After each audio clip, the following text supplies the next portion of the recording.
Welcome to Season 3, Episode 2 of Press Play and Run with me, your host Ryan Miller, and my fabulous co-host Alison Jardine. Couple of weeks since you've heard from us. Busy time in terms of the number of runs that we've done. Not a whole ton happening in terms of events, just this time of year we'll get the wind down. But always a good time for us to touch base, Alison, see how we're getting on, and obviously you have joined a new club, which you announced on the last episode. So tell us about your first couple of weeks at Newton Roadrunners and just generally how your training's going. And how are you? Hello, by the way. Hey, it's been great actually, and it was. I can't even remember if we kind of delved into it on our last when we caught up last, but it's been so good to just have a club and people around me again. Especially, I think everyone, at least in the UK, will agree that the weather's gone very much downhill in the last week or so, and I wouldn't have probably gone out for most of the sessions that I did go to because I'm with a club again. Everyone's been so friendly and welcoming. So it was definitely the right thing for me. And I think I've shared it a few times on my Instagram that if you're thinking about joining a group, club, whatever it is, just run with other people, especially at this time of year. Yeah, we're getting so many new members through Newton at the moment. And it's really nice to see, obviously, lots of new people to run with, chat with, but you're sort of joining not too far away from when I joined this time last year, and it helps with that motivational bit, doesn't it? Just getting out in the really dark. Does. Because it's been, for myself, it's been a sloggy couple of weeks. I've been getting out on my runs, but it's been a combination of work, real life, this time of year, dark. It's just difficult to get that same get up and go to get out and do the sessions. We managed a couple of speed sessions, which was one together as well, which is good to see you back out doing that type work after a bit of a layoff. How have you found sort of dialing that intensity back up after giving your body a bit of a break from it? I think it actually showed me how much my body needed the break. So I think before the session, I said, this is just going back to the absolute start again. Whereas it wasn't. When I looked at the times, they were what I should have been hitting. So I think it showed me that listening to my body was the right thing to do. I'm noticing on my general runs that I'm finding some of those a bit harder. So whether that's not from not having done speed or again the change in temperature, because obviously it can be harder to run in colder conditions. So yeah, it's just kind of getting back into it. And like you say, it's a balance, I think, especially just now of life, work, and getting out. It's trying to be sensible times when it's not pitch black and -3. This is the time of year for me when I don't have a lot of events on the horizon, that you start making those deals with yourself and you start bartering with yourself about, do I really need to run tonight? And the battle between needing a rest and feeling like you need a rest. Does your head need it? Does your body actually need it? So I actually took the step of setting up my Cooper plan for the London Marathon. So I'm now into my sort of base plan side of that. It's a maintenance job until the last week of December, when it starts to then replicate what I would be used to as my marathon block. But it's given me the focus to, if nothing else, with that sort of gamification that they have of getting your streak for the number of successful days that you train of your planned sessions.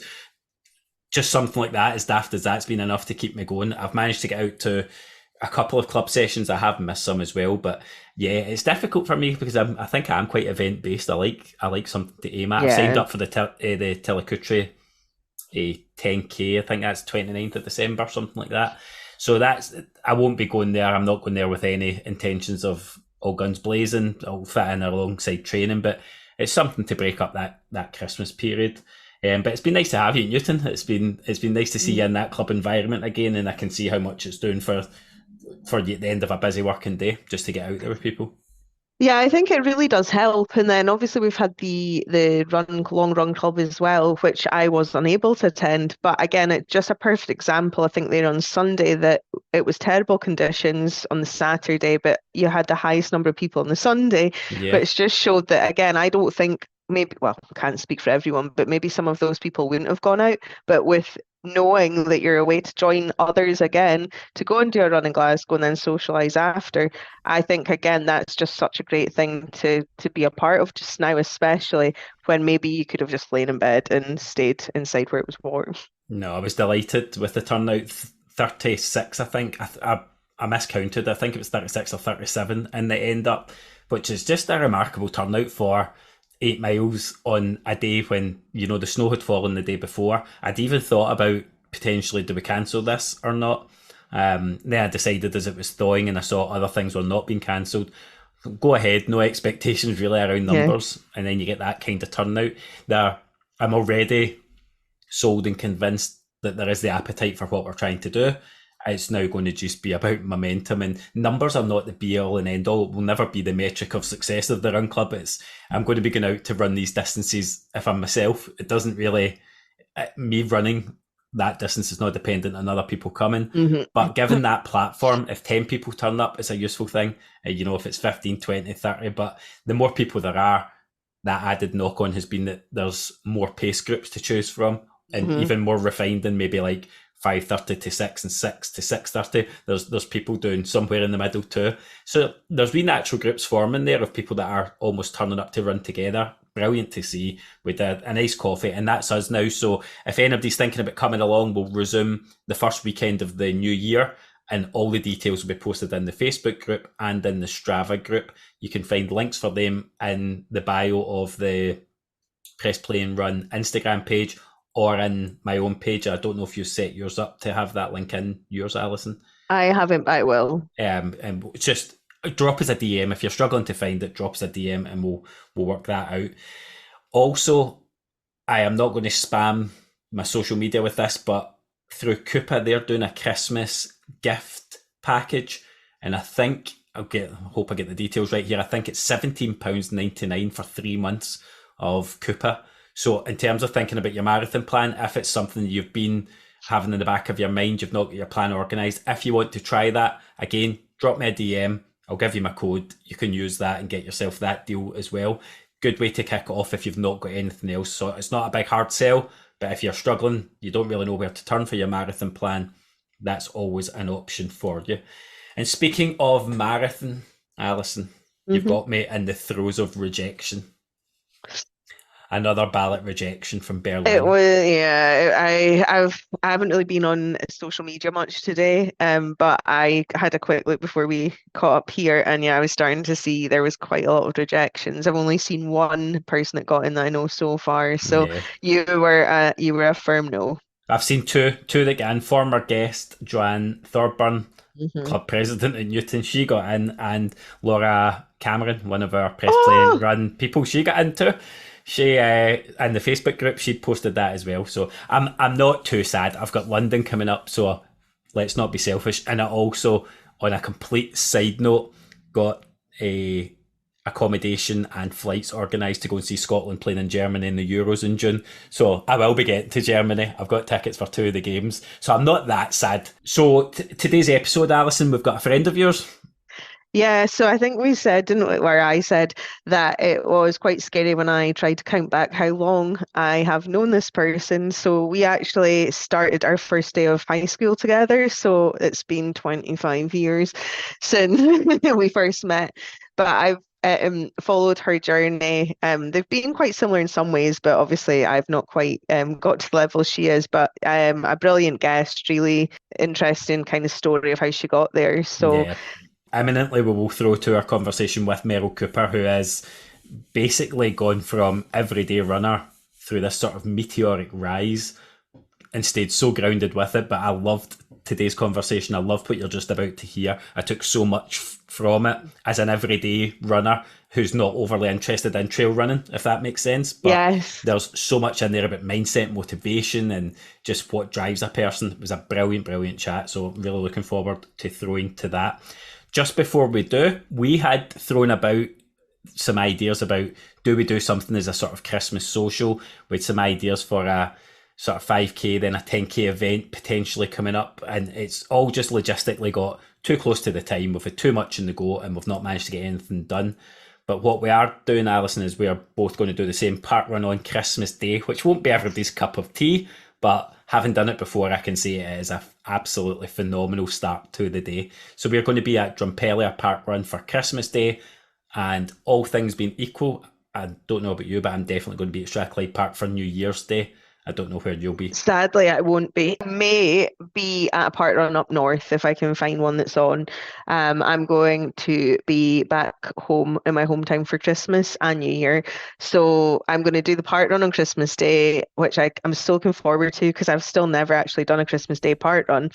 And then I am going to be driving up the road. So I literally will be driving home for Christmas. Oh my God, she did it. She made the joke. And that might need to be You my are going that to. might need to be my song for my beer review tonight. So people will be able to tie in when we actually recorded this when they see tonight's beer review.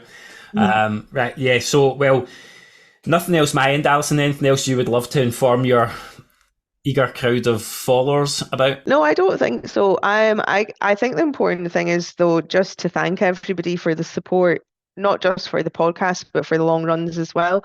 I think we both hoped that they would be as successful, maybe not even as successful as they've been, but you've put in such a lot of effort to make that happen. And it's been nice to watch not just like the runners that you might see at the park runs, but maybe I think we've encouraged people to come along that might not have felt comfortable running with a group. Yeah. And that's been such a nice thing to see. So I really hope that it continues into next year and that we see those same faces and hopefully some new ones as well. So I'm really looking forward to that. So very well said. There's been so many little wins along the way, and that's been the real pleasure in the journey is stacking up those little wins that you see from other people. With somebody in some Sunday who did their longest ever run at that run and also PB'd in their And a 10k PB. Yeah. on a social run. What's a social run? Had the Mhm. time of our life, smiling ear to ear at the end, and that is absolutely what this is all about. That's if this is about anything, that's what it is. So without further ado, Alison, I'm going to chuck us over to our conversation with Meryl Cooper, and I will catch up with you in the next episode. Brilliant. Thank you. This week, we're joined by a guest that wears two different hats. As a coach, she works closely with clients to unlock healthy, sustainable habits, help them fulfill their potential, and realise their goals, whether that be in running or in life more generally. As a runner, she started dabbling as most of us do, bringing her times down in the standard 5k and 10k distances before being introduced to the world of trails and ultra running. From there, a meteoric rise in the sport's been underpinned by constant learning and hard work, culminating in representing Team GB as a trail runner. So sit back, buckle up, and let's pick the brain of one of the best trail runners in the country. Welcome to Press Play and Run, Meryl Cooper. How are you, Meryl? I'm great, thank you. Do you recognise yourself from that? Thanks so much. That might be the nicest thing I say in this whole interview, so just enjoy it and soak it in. And right off the rip, I'm going to say Alison. We've got Alison obviously here as always, and you and Alison are familiar with each other. As I learned about, I knew you knew each other. I just didn't know how well until Alison told me 20 seconds before you came on the call. So, Alison, how do you know Meryl? Well, I was just saying to Ryan, I was counting back today, and it's 25 years we've known each other. Yeah, since we started high school together. So we were in the same class, and yeah, it seems like a lifetime ago now. And when you read out all those things, a lot has happened. Yeah. And I said to Alison, Meryl, I said there must be nothing to do up there but run about. But apparently, neither of you were overly interested in running at that stage. I think it'd be interesting for everybody just to get an idea of, I know how it started with the football and then obviously getting into running, but just like a brief summary of how it all began, really. Yeah, definitely always was very sporty. And yeah, just was always going through different phases of sports. So it was dancing for a while, and then it was football and basketball, squash, and just lots of different sports. Loved it. So I obviously was always quite fit. I had times university for a few years, even though I was studying physical education, I was probably at my least fitted.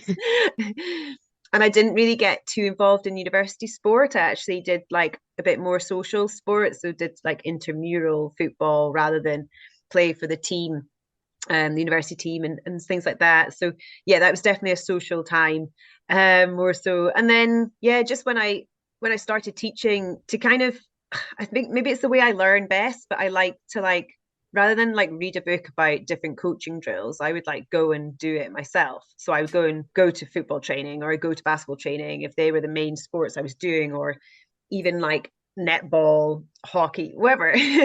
And because I just loved it as well. And I was really doing a lot of teaching dance in my first job. So I was dancing most days a week. And then I suppose kind of like got into trails first, like through mountain biking, actually.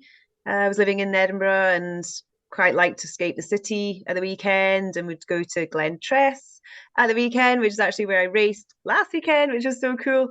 And yeah, that was just the pattern of, I just like would have phases of sports that I would do, kind of linked a bit with what I was teaching. And I moved out to Dubai in 2013 for a teaching job, and was out there for quite a while. And it was out there I started getting into like running a bit more, for sure. Like I didn't do it. I did it briefly in Edinburgh. I think I ran Edinburgh 10K once, in like 2006 or something. Kind of the classic, starting full-time work for the first time. It was the only thing I had time to do was to run. Then did no running again, back into sports. But yeah, definitely got into the, like you say, 5K, 10K. Yeah. Everybody's got that random 10K in their story somewhere, haven't they? Like, why the hell did I do that? And I stopped 4 times and I sprinted 19 times during the race. Everybody's got one of those lurking in the shadows.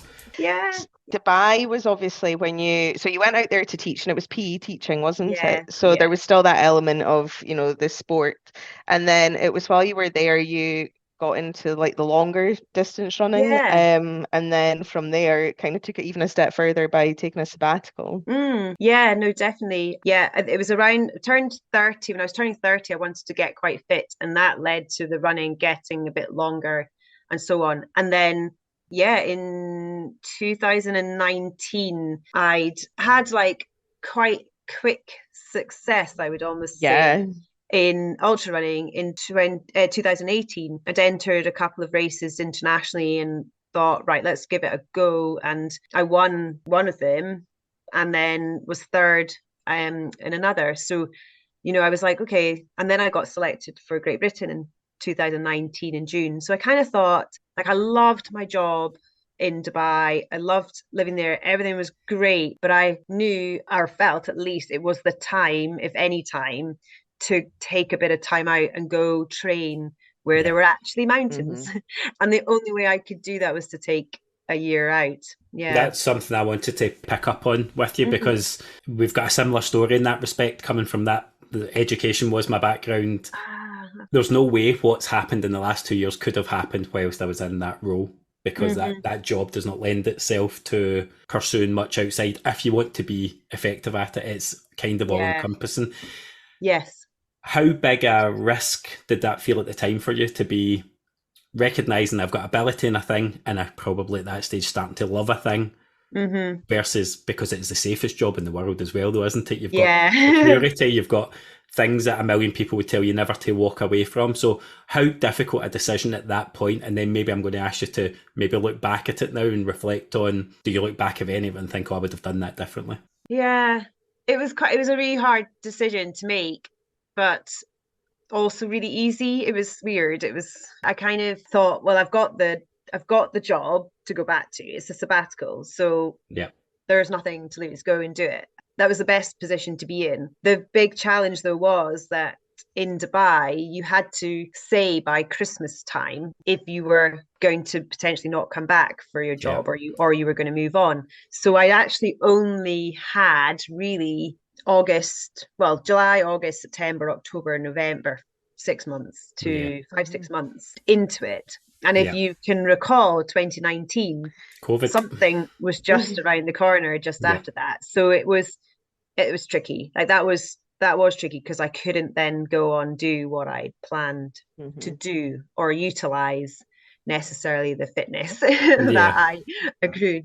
But yeah, it was definitely a great decision. Like, when can you do something like that?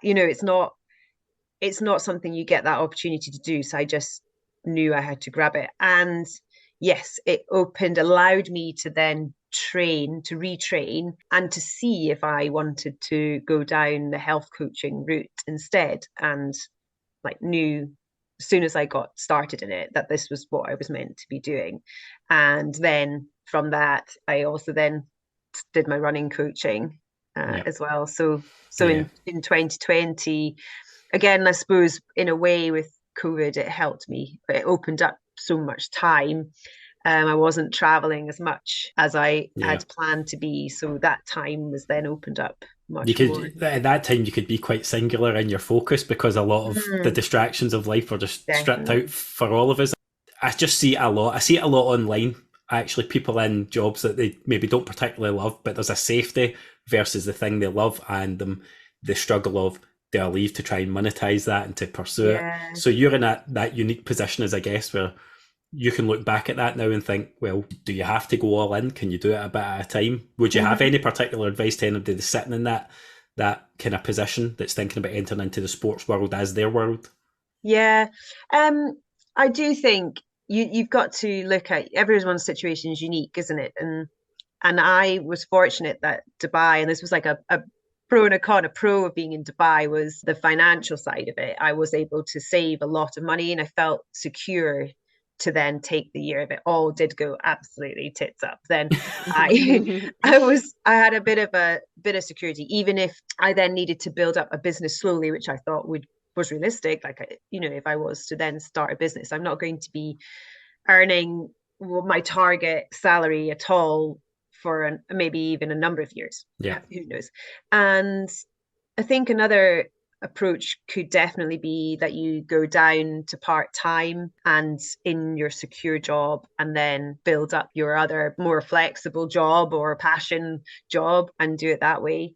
So Yeah. I actually teach 1 day a week now as Oh, it's well. okay. So you still keep your Yeah, hand in.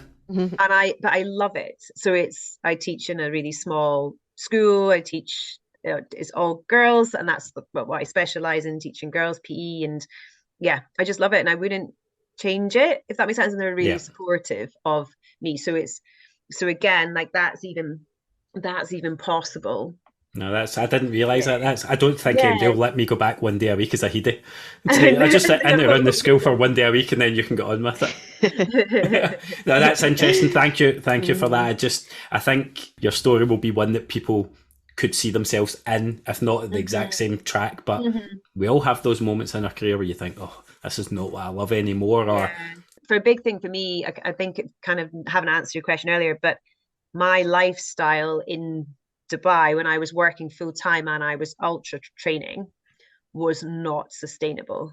Like there's no way. Like I could have sustained that for maybe another 6 months, and I reckon I probably would have been very unwell, yeah, broken, injured, something. Mhm. So there had to almost be it was almost like there only could be this hard stop yeah, because there was no way I was going to not do my training, and there's no way I could work in any other kind of establishment apart from a really amazing school where you are working 12-hour days, and yeah, because that's just the way I was. So yeah. it was yeah, It's so interesting, difficult but because you can't dial it in that career. You can't just turn up. It's either all in or you're yes, useless at it. absolutely. Basically, there is no in Yeah, between. yeah. So you obviously touched on COVID there, so it was a bit different for you. We've spoken to so many people whose journeys began or running journeys began Mm, during COVID, whereas yours was almost like transitioning from being like a hobby into your career, like yeah. you say. And I know from having looked at a lot of your posts during that time, it was a time where you trained so hard for these big events and they didn't happen. But then Mm, I also know because I came onto some of the workshops you did, the yeah. nutrition, that you had to use well focus on different areas. So I guess for you, how hard was that to almost have put all this focus in, stepped away from a job, and then the events just didn't happen and the world completely went crazy? It was quite hard. I don't know.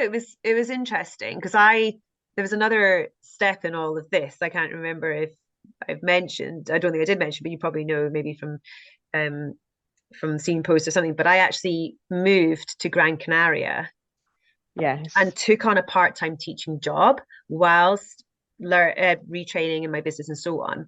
And I was there 7 weeks before lockdown happened, and Spain was obviously earlier than the UK. It was really hard. I was trying to set up my new life, going all in with my training really, and living somewhere where I felt the weather was great and the trails were amazing, and it just ticked all the boxes. So came back to Scotland, but then it was obviously, everything changed. Your priorities just Yeah. changed. And I was just so happy to be with my family. Like that was just it was just the most important thing. I was so happy to be home and not stuck on an island. But and then I just like find my love for Scotland again. So, and then, I've not left because I don't want to, because I just love it. It was interesting. I kind of thought I wanted the heat and, the Mediterranean lifestyle, but you do, Meryl. You do want the heat. You just want it to come to you. Just bring it back. Yeah. It must have been nice though, like coming back to Scotland, as you say, you'd done like hikes and mountain biking before, but now this was like your playground almost. And where you were, and we like one of the races that you actually won was the Benny Ultra, wasn't it? Which is like 5 minutes from where we grew up. So it must have been quite cool to be back on these trails, but actually like turning up to win ultra events. Yeah, no, it was amazing. And I still think Benny Ultra is one of my best performances ever, which is crazy. But maybe it was just because it was at home and it was just, you're just in your element, in the place and in your element where you're exactly where you're meant to be. And it was like one of those kind of wave start races. So you had no idea who you were racing against or your position. That time that I ran there, honestly, I think it shows that benefit of the COVID training period and the sabbatical, really. So I can't complain. Because was that your like first big event back after lockdown, I think, wasn't it? And the reason it was waived was because that was one of the events they first put on, wasn't it? Like the bigger events, and they were trying to find a way to make it manageable and to let it go ahead. Yeah, because it was October 2020. So then from there, there's more than just that, but how did you get from there to then obviously the reselection for GB, and like take us down kind of that journey? Yeah, after that, I was really happy with my fitness, like I say, off the back of that kind of training period. And I went out to Gran Canaria, favorite place ever. I'm booked again to go this year. Brilliant. Went out and did the 60 at the time. Their advanced was a 62k, and it was a bit of a chance to prove fitness ahead of selection and things like that. And there was also the British Championship, which was the Lakeland Trails 100k. That was, I can't remember exactly times of it. I think that was in July 2021. And that was to get selected to go to Thailand. I think it must have been for the November 2021. So I did win that race, which was a trial and the British Championship, which was amazing. And again, I just loved that course and running there, and I'd never run in the Lake District before, which is crazy being a British trail runner. But I hadn't until I went down to recce the course, because I hadn't really been in the UK as a runner. So yeah, that was summer 2021, got selected, was meant to go in November 2021, but then it was postponed because of COVID. I had to kind of go through the whole process again to get reselected, because it was put off. I think it was originally put off till February 2022, and then it got moved back to November 2022. So it was a really long wait. And so I then went back to Gran Canaria in February or March last year, qualified again to prove my fitness, and was selected to join the team. I guess just because, a lot of people, myself included, are listening to that thinking it must have been so hard. It's not like knockbacks, but it's setbacks, isn't it? Because we all lived in that time where you looked forward to things and they didn't happen and they got cancelled. But how did that feel as like actually qualifying to like represent your country, and then it constantly being like moved and just all that uncertainty? It was rubbish. Like, it was. I just think, especially in running, we know like making a start line sometimes is like it's a bit of an element of luck, isn't it? It's like you can just be a bit unlucky with the timing of something, of a niggle or a sickness or things like that. So I was just you're a little bit worried that am I, can I be ready? Can I be fit? Can I be injury free for the next time? But not just for the championships, to qualify again. Yeah, because you're having to go through the whole process. Having to constantly peak at the right time. It's like you build your whole schedule towards peaking for that window. Alison, at that time, that coincides with that timing of the marathons that we were training for being moved back. And Mm. Meryl, what I did at that point was I was meant to be running my first. I spat the dummy out and just stopped training. I was like, I was fed up hitting that new block, and Yeah, like yeah. I'm fed up staying ready for a marathon, especially my first, where it was just Yeah. felt like such a slog. How good have Yeah. you become because of that, or maybe where you're ready at taking the advice that you would probably give if I was your client? How good are you listening to your own advice in that, or did you get that bit, that natural bit of deflation of, oh, this is not worth it? Did that come at any point for you? I don't remember that, like, it being too bad, you know, in terms of, I think I kept like, I was just trying to like find other stuff to keep doing, like local races or something, you know, Yeah. like there was like, there must be something I can still do, and kind of alternative races to enter and so on. I do remember one though, and it was about 2 days before the race, and then, you know, when we had the tiers and the tiers changed, so Yeah. I was in a tier that couldn't go. So the race, that was the worst one, because the race still happened, Oh, you but know. I just couldn't go. So like that was pretty bad. But yeah, again, it's like kind of the control what you can control. Like Yeah. that seemed to be the thing I was just coming back to all the time. And just to keep enjoying what I was doing, because I love running. So I still would enjoy just going out to do my training. And That helps. yeah, and as like I had my Zoom run group that we're always on a Thursday night. That started in lockdown, and it's still going. Was it And it still was going? just, I was just listening to yeah, the you were on Young Hearts, and I was just listening to you speaking about that, and it was a year into it at that point when I was yeah, listening today. it is still going. So what, we're like over 3 years in, Yeah. which is really cool. So you know, just things like that kind of keep going in it, or meeting people to run with, and obviously being a running coach is so inspiring as well, because if everyone else is getting out, I've got Yeah. to get Yeah. out. So yeah. Ah, good stuff. It's kind of a bit like the podcast. If we're going to speak about running, you feel like, oh god, I better go out and run. Better get that done. Everybody else is doing it, and we speak about it. We best go and do some running. So I guess the thing that everyone's going to want to know, because none of us have quite got there, is how does it feel to represent your country? It's a mix of things. It's like, it's amazing, but it's also scary as hell. It's definitely the thing that makes me most kind of scared in terms of racing. There's just so much more on the line, because you're also in a team, and you're obviously up against the best in the world. And yeah, and like, you've not necessarily picked where you're, the course or like the Yeah. race. It's like, it's definitely challenging, but again, like, you just feel so grateful for the opportunity. Yeah, there must be like that level of absolute pride. I mean, it's such like an amazing thing to achieve. Yeah.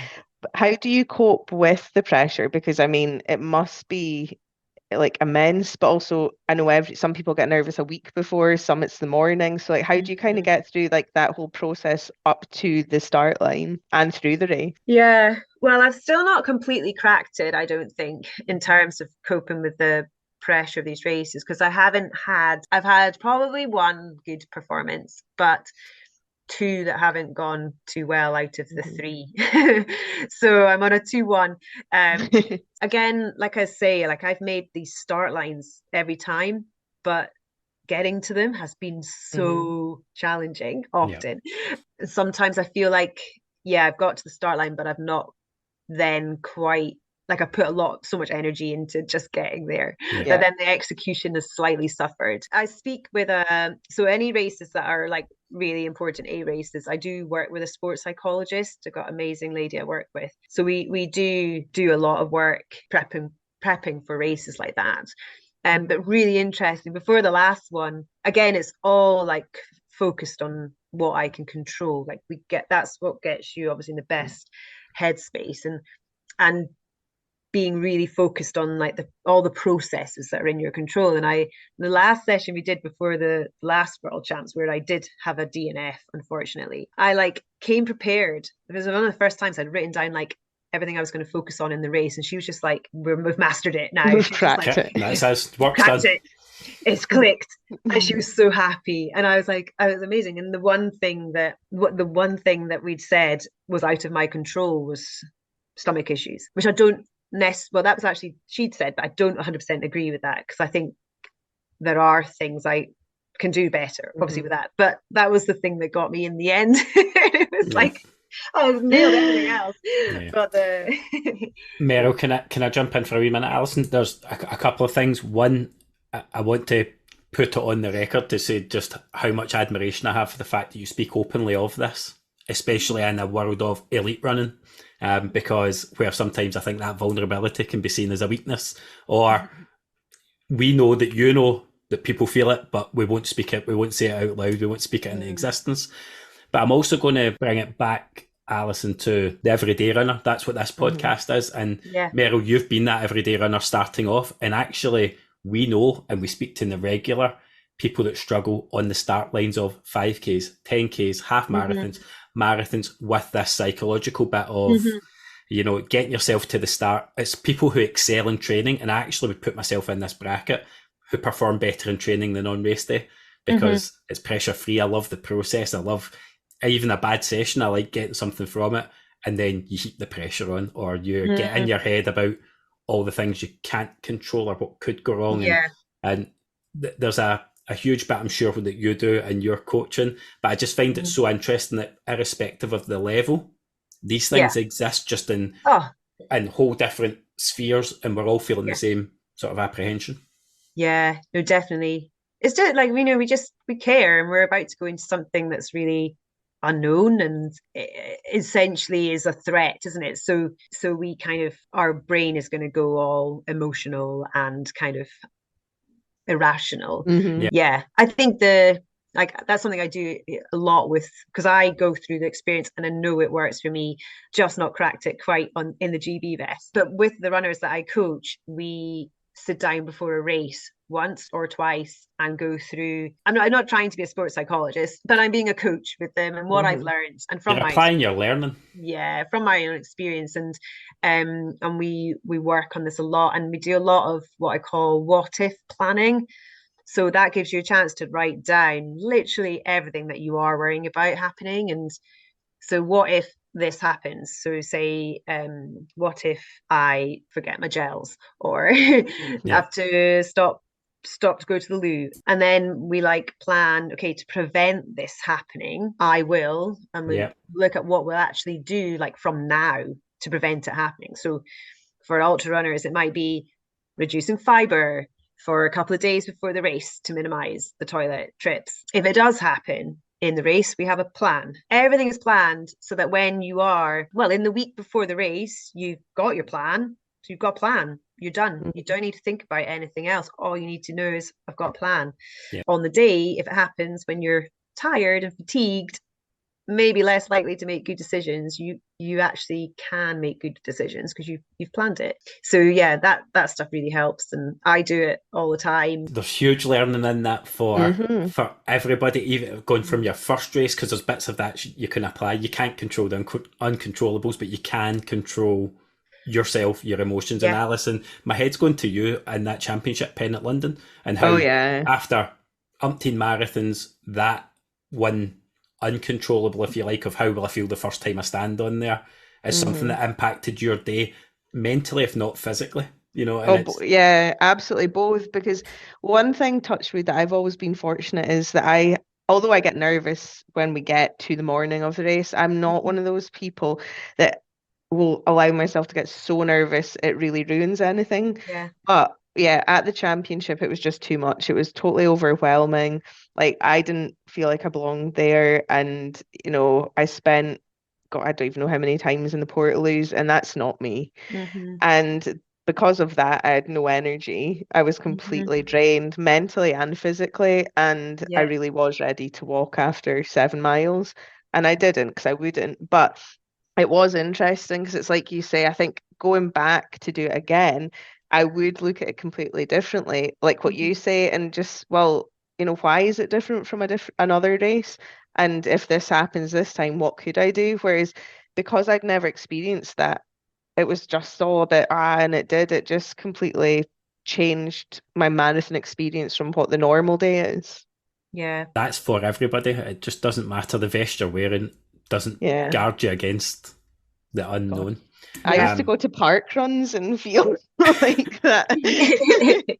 Because And this is an area which I've definitely, because of having some challenging experiences in the GB vest, like I really explored a lot. And I know that my best performances I have, even if you think about it, I've had quite a lot of trials for the GB vest as well. So like they're almost as high pressure as the as the race, the world champs itself. Almost you could be more relaxed at the world champs because you've got there. You're there, yeah, you've done it. But the getting there bit, but for them, like I've really focused on the fun, because I've still got to go and do a very long race. I'm probably still going to do like run for 10 hours. Like I've focused so much on, well, why do I do this? Like, for example, in Gran Canaria, I like in earlier this year, I actually somehow managed to not even care about it. I almost had forgotten it was a trial. It wasn't a trial, it was like show your fitness kind of thing.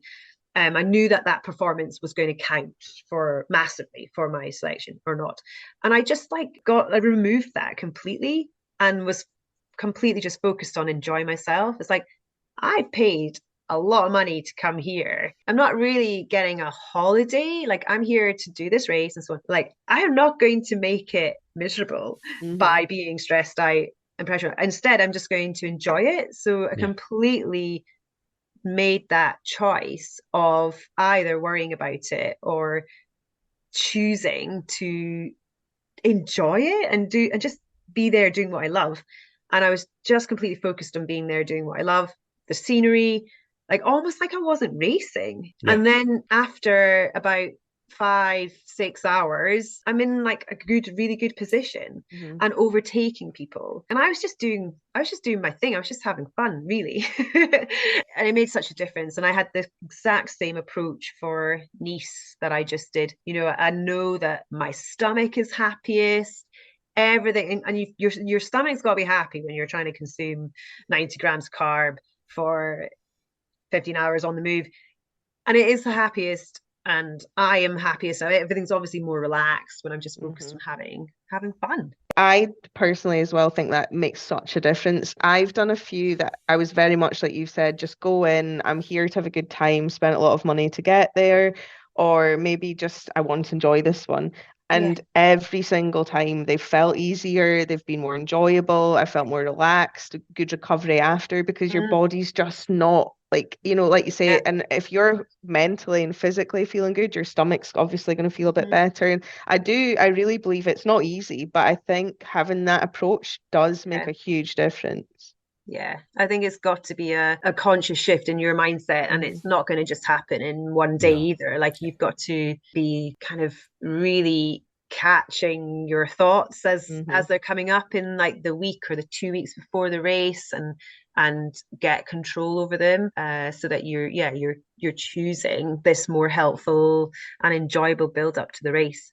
I think this is where coaching comes into its own as well, because I use for my running a digital coaching app, and I don't have that one-to-one with a coach. I've got the option of it if and when, but it's not the same as a one-to-one relationship. It's not how it works. But that side of the world is definitely, you can learn a bit. Experience will teach you so much, but that deliberate, somebody looking objectively at what you're doing. And I see that, and you don't just apply this to running in your coaching. If I picked up right through the website, there is about healthy lifestyle and good choices, and because this is not just applicable to running. I suppose it's like any big barrier in your life. Yeah, definitely. Any stress, isn't it? Like, it's anything that's possibly bringing about stress in the body. No, I just think it's really commendable that at the level you're running, you speak so openly about this, because there's a lot of people looking. You've got a well-followed profile, you are a high-profile name. It's nice to know that, like, you walk among us at times, and you're like, oh, they're not up here floating through life and going to all these fancy races. I saw recently that you'd had a bad fall on one of your runs, and obviously that's taken you a wee bit as well to get that resilience back. I know I see you pointing, but I actually saw the picture on Insta right after it. Oh, that was a scary looking one. Tell us about that, and about the aftermath of trying to get back your confidence from that. That was really hard, because that was in May, and I was going to Austria for the World Champs. at the end of May and the start of June kind of thing. And I basically had to push my travel back a whole week. I had to take a whole week off in kind of like your peak few weeks. And then you know how you feel after you've had to take a whole week off running. You feel pretty crap. Yeah, no, that was tough. And obviously it was also on technical downhill. That's like what I actually thrive in normally. Like I think that's, you know, what has helped me to do well in the sport for, you know, so far is that is a bit more of one of my strengths from I think all the sports that I did and dancing and football and whatever, like just being quite competent on that terrain. And as I also know, growing up on a farm and like being basically running on rough terrain from a really young age. But yeah, I think it did take a while to get the confidence back. And like I said, also I got so focused on just kind of being at the start line in one piece. And I was also very busy with my business at the time, so it was just not the best build up to a championship. I think it was one of those, I got there and I was just like, right, we're here. It was really cool. Like highlights from that was like my room buddy was like Jasmine Paris. That's pretty cool. It's one of them where making the start lines the achievement. Meryl, looking at what you've done since then, you can actually start to see that form and that confidence coming back. And I know they've been, for you, local races, but big set piece races as well. Devil of the Highlands here in a second place there. And you said earlier that you ran Glentress last week. You did, but you also won Glentress last week. So, I mean, you're back at that sharp end doing what you do. So it's just clear that resilience just keeps coming back through, and you see it throughout your journey. It's you feel do you feel like you're back close to sort of where you want to be at the moment? I'm not sure, not quite yet. I don't think. I don't know. 2022 was really hard because I had COVID twice in like about 10 weeks apart, and then I managed to race not long after the second time I had COVID, and then I got knocked out again, worse than either COVID times. So, and I still don't know if there's maybe something from that that's not quite allowing me to kind of get back to where I was 2020. Like a physical thing, you mean? Like a physical hangover from that? Yeah, possibly. I don't know if there's any slight like long COVID type stuff. Long COVID stuff. Yeah, like I don't know. I have moments where I'm like, oh no, maybe I am getting that form back, and times where I'm not. There have been a few setbacks and so on, but I'm excited this kind of block that's coming up. I'm going to race the marathon in Trans Gran Canaria, which will just give me that focus to kind of really work on speed a bit more and hopefully get back to that. I don't know. I'm still really, really proud of even, you know, like I say, like peaking, being in your peak form all the time, all the time at the right time. It's not easy to do. I'm so proud of, like, I wouldn't necessarily say I'm really, really consistent, but there's good consistency there. There's good longevity there. Yeah. Generally like a healthy ultra runner who can cope with the training alongside life. And I think to me, that's what's so important. Like, I don't want to have to take a year off because of an injury or something. Like, I'm very focused on being a healthy role model. You're not breaking yourself to get that 1 year payoff. Yeah. And I want longevity in the sport. I think obviously with my background as a teacher and also in health coaching, running coaching, I've always felt it important to be a good role model and aspire to that. And making the start lines, I honestly feel is like such a big achievement. Still want to obviously execute it better, but that will come. I'm sure it will come. So what's the long-term goal? So you're going to Gran Canaria again to do the marathon there, which will be, like you say, it's a good chance as well just to kind of test the fitness and things. But long-term goals for next year, what's the plan so far? So I've entered a couple of ballots. I'm intrigued about going a little bit longer. And I know. I'm skiing. just like, oh my God. I wish people could see my face. Meryl, what you talking about? You're in for like days at a time. 15 hours. I'm like, oh my goodness. Just a wee bit longer. Is that okay? No, like again, it's a little bit more just I'm not one of those people. I never see myself becoming one of those people that wants to race these 200 miles and blah, blah, Mhm. right. But I am intrigued. I kind of want to leave no stone unturned. And whilst I am fit and healthy, to just test the water in that 100-mile distance. So I've entered a couple of ballots. One is not very close to home, and one is very close to home. You can maybe guess. I've got a sense for one of them, yeah, but I just find it bamboozling that there's still ballots for these races. There are enough people wanting to do this to themselves that there's a ballot for it.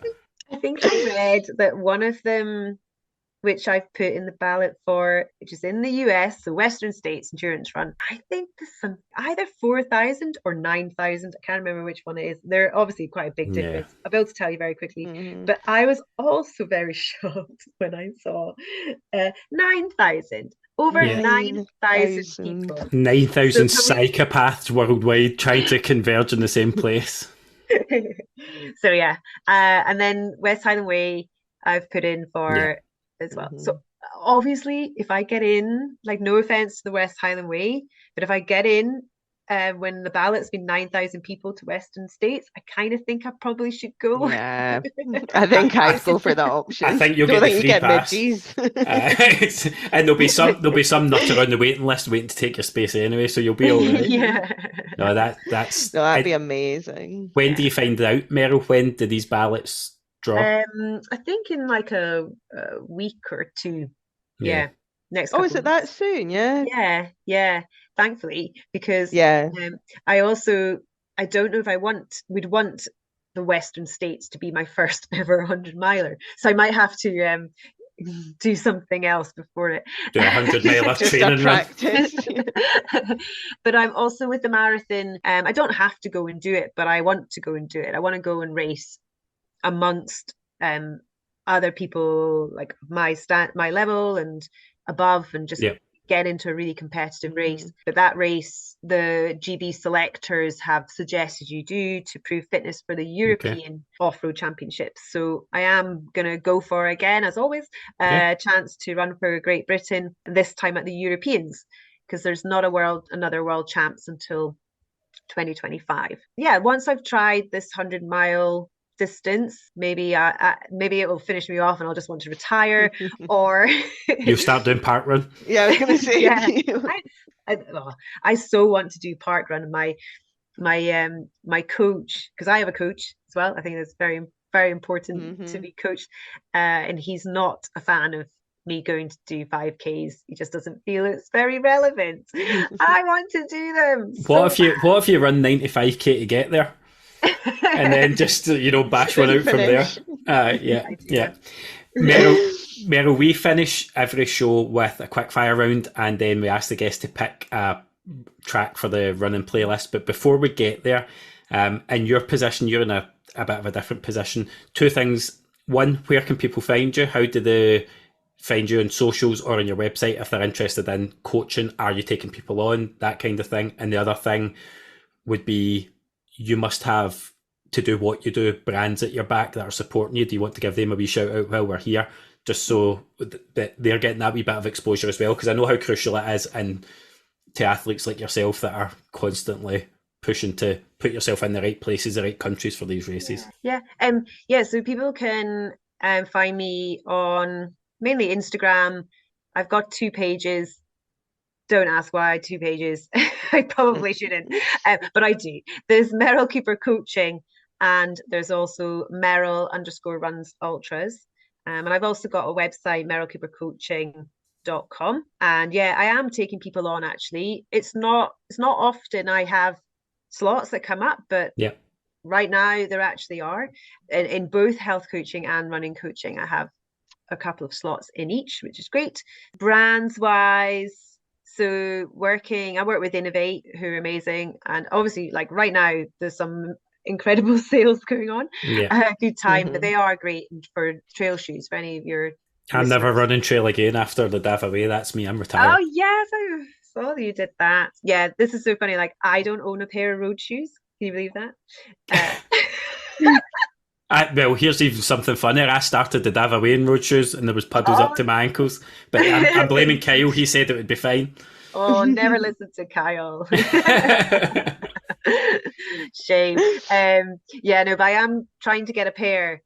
Well, I am getting a pair. I've just sadly got a pair and they didn't fit, so I've had to send them back and try to get another pair. Because I'm going to race the Tillycoochee 10K. Oh, brilliant. Yeah, at the end of this year. However, I'm going to have my trail shoes on standby because I think if it's like a bit slippy, I'll be delighted to have my trail shoes. Your feet won't know what's going on. I know they won't. And I'm like, yeah, so I'm trying to get my first pair of road shoes that I've worn probably for like 3 years. There you go. Well, I'm the opposite. My trail shoes usually get used for walking the dog. That's the most exercise they tend to get. Yeah. Meryl, we'll link to both your profiles and your website in the show notes if anybody wants to find you, and obviously we'll tag you in when we are putting this podcast out. That just leaves us to do the sort of traditional ending to the show, which is some quick fire questions, one of which I know that you can't answer because we've already spoken about it, and then we're going to get your track for the running playlist. So these are designed to be just off the top of your head, not too much thought in it, nice snappy answers. You ready to go? Yeah, I'll try not to overthink it. Favourite running shoe of all time? That's got to be my Innovate Trailfly 280s Ultra. Ultra. That's the longest name of a shoe there's ever been. Favourite training route? Probably love I can do this route around Clackaben Hill, up my way. Stunning. Thought that was going to be Gran Canaria. Proudest running moment? Ooh, tough. It wasn't at the time, but probably my finish in Thailand at the end of a very tough 2022. Yeah. That probably was. And the heat and humidity, which is just not suited to us Scots. I might know this next one. Worst running or race experience? Probably DNFing at the World Champs. Oh, I thought we were going to get the face plant. Oh, no, that's pretty bad. But then that probably caused that. Yeah. You've already mentioned this one. Go-to race nutrition. So what are you using to fuel on these like epically long runs? Yeah, so Torque Fitness, just love their gels. I'm not sure if it, some of your listeners maybe do use them already, but no, I've seen them. I've seen them. I see them cropping up more and more now. Yeah, just so tasty. Like flavors like cherry bakewell, rhubarb and custard, apple crumble. Well, there's a strong cake theme coming through here. That's what the ultra run is meant to be about, Alison. That's what people keep telling me. Cakes. Yeah. If you could run alongside yourself as a beginner runner, Meryl, what advice would you give to yourself? I know it's like a bit cliche and probably everyone says it, but just enjoy the process and there will be ups and downs. One inspirational Instagram profile you never skip by? Probably Gerda Stein. Not sure if you know Gerda, but she's a South African runner and she was like a couple of years ahead of me. She's gone and done way more amazing things. Like, I'm not just saying that. But yeah, no, I love her posts and find them very inspirational. And she is like, still just a real kind of running hero for me. So we'll link to that in the show notes as well. So because it's a nice way to connect the sort of threads of people. Do you run with or without music? Without. Favourite park run? I know the answer to this is you've not done one. Well, I've done one. Oh. I have done one. I did Crathis Park Run, which is my local one at Crathis Castle, but it is a trail park run. It's like, if you as a female, if you can break 20, like that's exceptional. And did you? I think I have but it was actually not park run. It was when it was part of the Crathis. Oh, not a park run. Right. 5K thing, but I've not actually, when that one time I did it. Best tip to get out the door to train or run when your motivation's low? Get a friend, book a buddy, get out. Love it. Or or go somewhere new with them or on your own. But they're certainly what helps me. Final question. Finish this sentence. I press play and run because... Just love the views. That's a good answer. See, I don't have that benefit when you're just running along the same street every day, so it's not the same. Right, final thing then, Meryl, is your playlist choice for the Press Play and Run playlist, which sits on Spotify. We're into season 3. There is a very wide mixture on there. This won't be one that you run with, but maybe something that you would have on during your strength and conditioning in a gym setting, or just that motivational type, something that really gets the adrenaline going. The song that's coming to mind is Destiny's Child, Jumping, Jumping. We've got it all, and that's by far not the worst that we've got.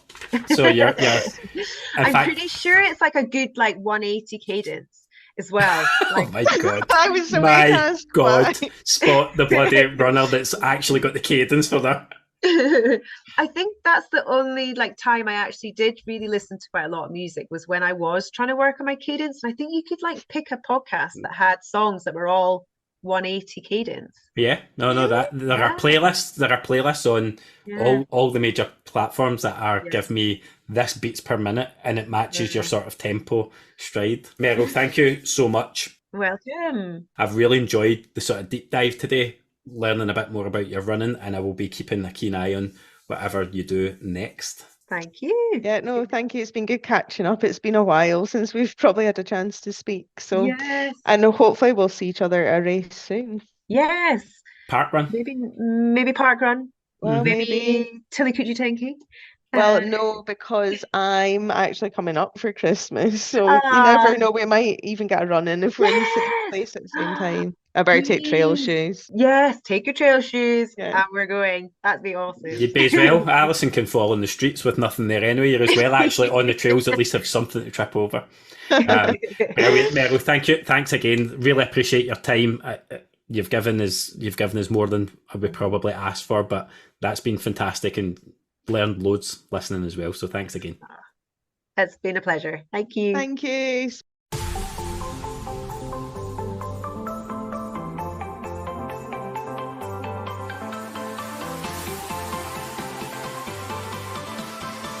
Thank you to you, the listeners, for joining us for another episode of the Press Play and Run podcast.